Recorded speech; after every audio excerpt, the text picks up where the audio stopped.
where you need trust within the organization as a whole if people are going to pass information, if they're going to work with each other, and the like.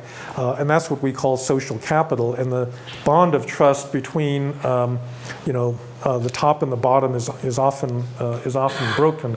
Yeah, in flat organizations, you've got to have trust in order to get cooperation. In outsourcing, you need these trust relations. And so that's one of the critical issues, is how to build that trust between, especially the bond between government and citizens. And this is why I thought, the Medellin case was interesting, because it's one of the few cases I know of where a municipal government was actually successful in building a greater degree of trust in itself by doing certain things that were very visible, to make citizens realize that the government actually can do something positive for them. All right. So social capital, I'm going to skip this part because I want to get into this issue of delegation, which is obviously, as bureaucrats, this is really important, to all of you, all right? How much to delegate? Principal agent doesn't really tell you very much about this. So you have to delegate. No set of rules are going to be appropriate in all circumstances, and therefore, if you run an organization through micromanagement, in which you are specifying all of the different contingencies and what you have to do under this circumstance and that circumstance, it's not going to be an efficient organization. People have to be allowed to use their judgment, all right? And again, expertise usually resides at the low levels of the organization and not at the top. And so you want people to take advantage of that expertise, and you want them to take advantage of local knowledge, right? So these are all reasons, again, why we have to delegate in government, in organizations, and the like. But can you trust the agents? Can you actually trust them with delegated authority?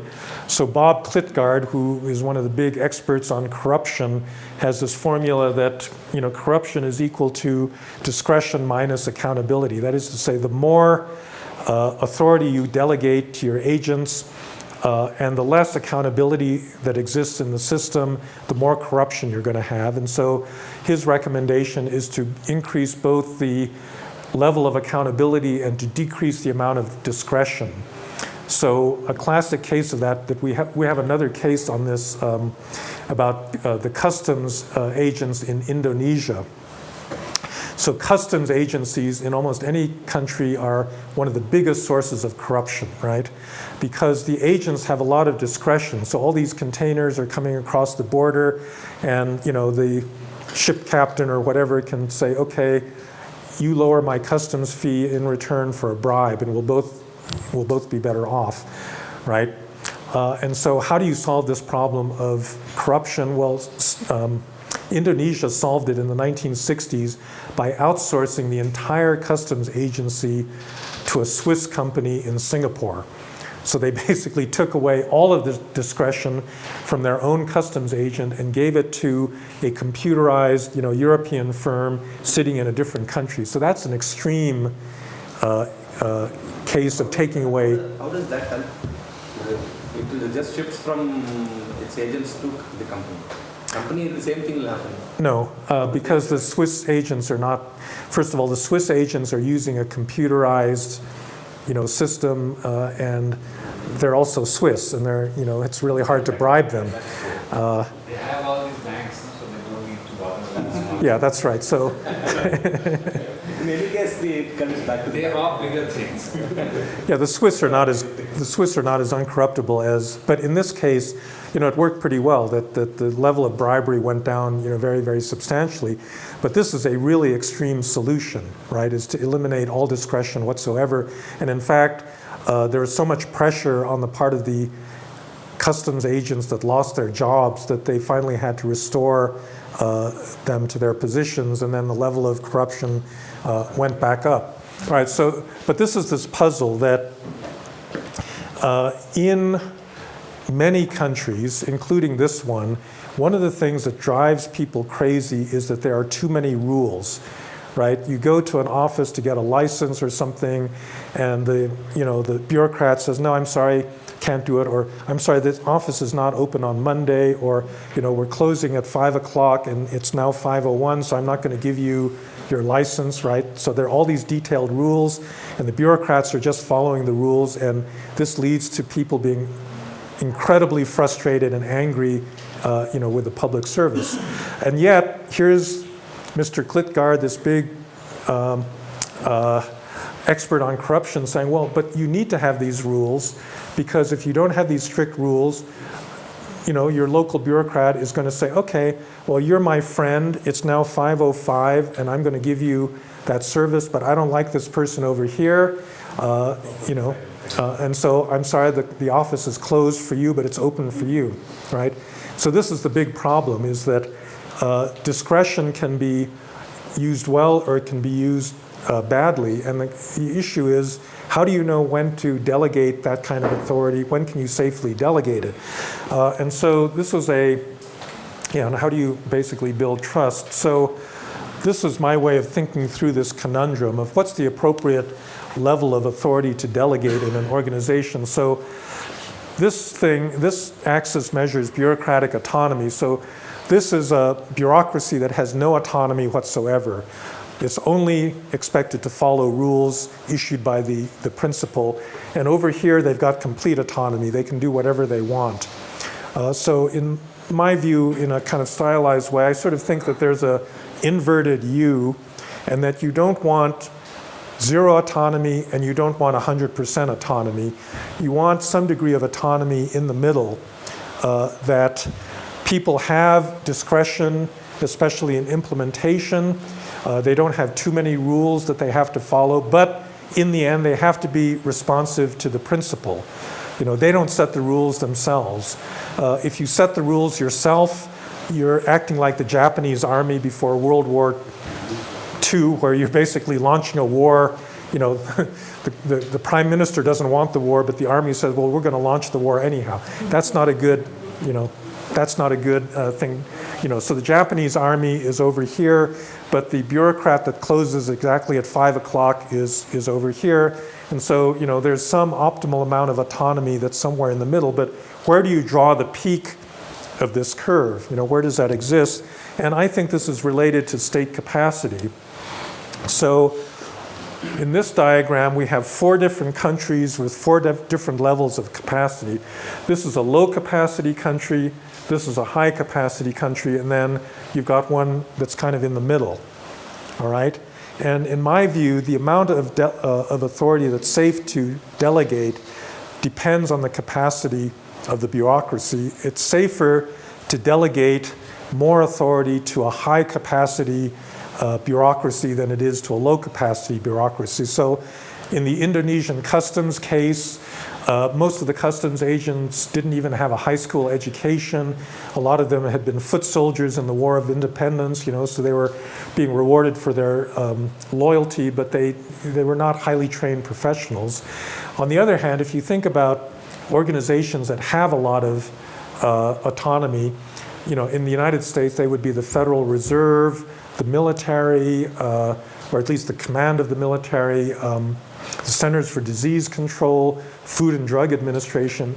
These are agencies that are staffed by PhD economists or by medical professionals or people that have spent their entire life, gaining a lot of expertise. And in that circumstance, you're more likely to trust them with more discretion than in a low capacity situation. And that's why I think that I put different countries in different places. You may object to the placement of India, but this is, lots of rules and low discretion, and this is, high autonomy and large discretion, and then this is a capacity. Actually, India, as I think about it, actually the circle should probably be larger, because if you take you as a group, the IAS, it's a very high capacity part of the bureaucracy. But unfortunately in India, it's not the whole bureaucracy. And so if you look at Indian government as a whole, the bulk of it is not trained, to your level. And therefore, in those parts of the government, you would want actually more constraint and less discretion. On the other hand, if you're a managing director of a state agency that's making a lot of important decisions on infrastructure investment, negotiating, you're going to be delegated a fair amount of discretion. And so this is, I think, the secret that you have to get right is that the amount of delegation has to be appropriate to the capacity of the agency that is implementing.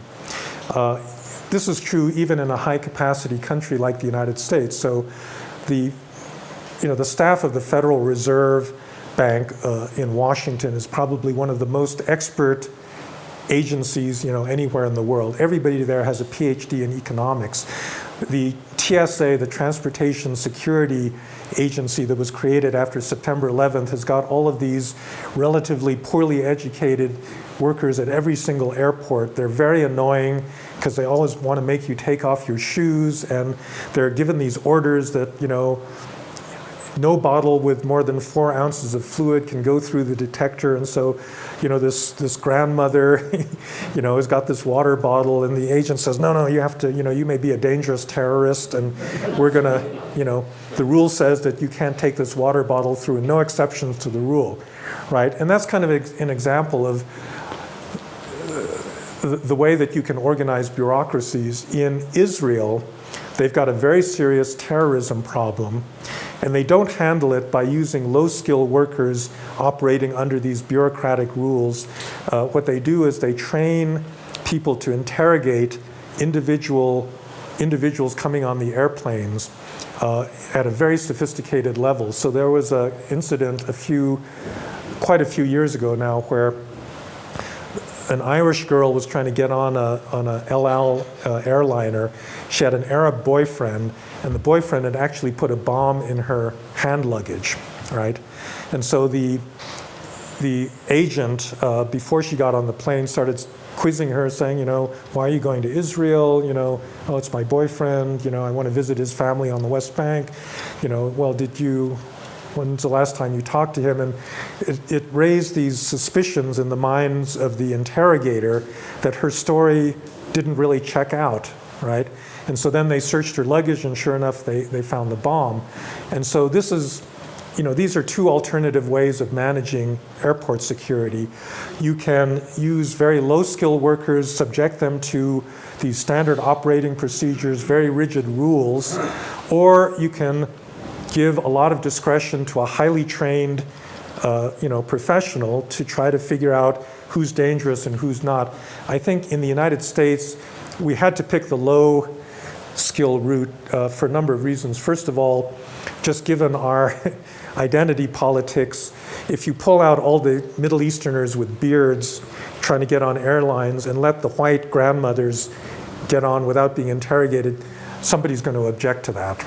They're going to say, you're singling out, a certain class or race of people, and that's not acceptable. And so we kind of have to operate by these very impartial rules. But it's also kind of a choice. I mean, Americans don't like bureaucrats, and they don't like highly trained bureaucrats, and we don't want to spend a lot of money training very skillful interrogators. And so we end up with these kind of high school educated people that tell you you can't take this water bottle on the plane with you because you're violating a rule, right?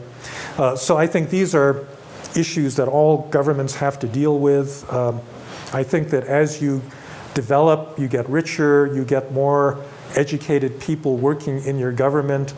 The degree of discretion should increase, but for political reasons, a lot of times it doesn't.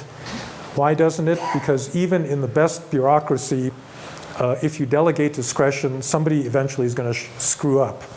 And the moment they screw up, this becomes an invitation for the political class to then use that as a way of getting at their opponents. And this, unfortunately, is, I think, a tendency in all democracies to use poor performance as an excuse for going after your political enemies. And that's why it's very difficult for public sector agencies to take necessary risks, because the moment you delegate authority to take a risk to somebody and the risk doesn't pan out, then it becomes political fodder for some politician to criticize.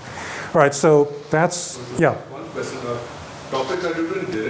speak of, but this whole, there's a transparency movement that's been Yes. growing over the last 20 years.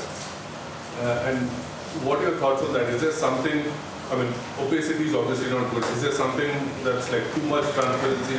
Yeah, so, right. So that's a great example, actually, because the transparency movement comes out of the principal agent framework, right? The idea is we're going to monitor the performance of our public officials very, very closely, and we're going to hold them accountable, right? So in most countries, that's a great thing, because in most countries, public officials are not accountable because nobody knows what the hell they're doing, right? So this is a good thing. I think that there should be more transparency in government.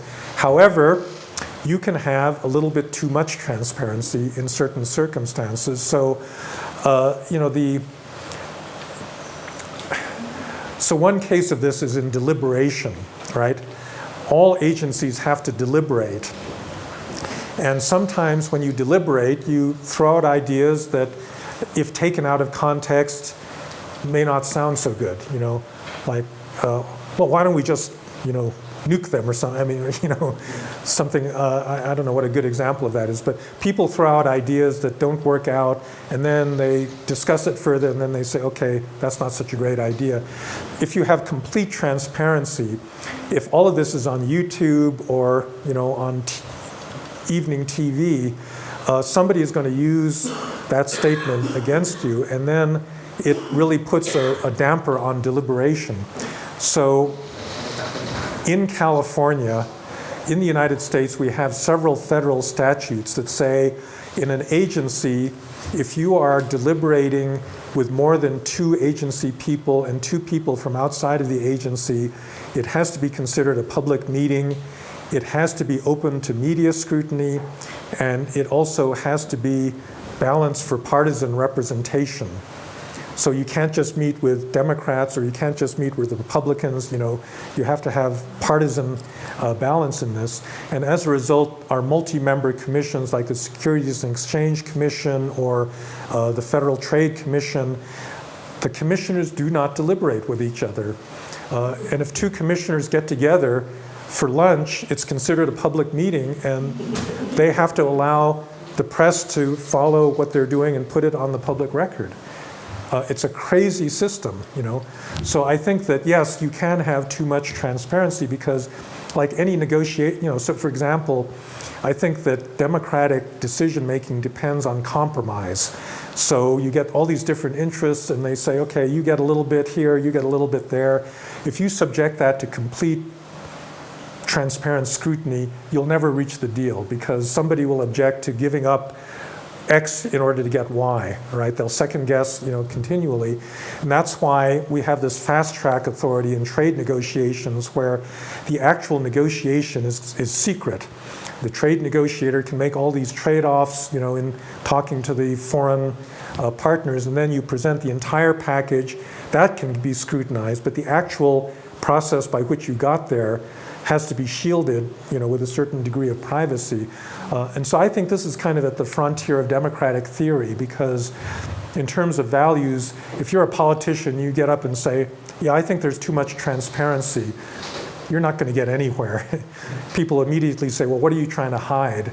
But in fact, I think a certain amount of privacy is actually necessary for deliberation and for good decision making. This is what has been happening after RTI Act. After our RTI Act. Yeah. Right to Transparency, Right to Information Act.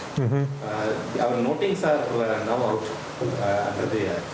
So because of that, what happens, if anybody objects in writing to any policy decisions, the individual is simply thrown out. Simply thrown out. And everybody else then comes online. What is happening? So notings are very carefully written nowadays. And this must be the problem all over. Yeah, and I think deliberation takes place. There's so we've got a problem in several respects where, because there's increased transparency, there's also increased distrust of government, that people are able to see. I mean, we were talking about this yesterday evening, that like with police shootings in the United States, to the extent that anyone can actually measure this, the level has probably gone down over the last 20 years. But because there's so many cell phone cameras, a lot of these are now caught on video, and then you put it up on YouTube, and then everybody rightly gets outraged, and they think that this is a big trend towards more police violence, when in fact what it is just more transparency about the way that police are operating. So, you know, I think that in general this has led to the decreasing authority that governments have, because when you actually look at the sausage factory and how these sausages are being made, you say, yuck, you know, this is not, this doesn't actually look so good.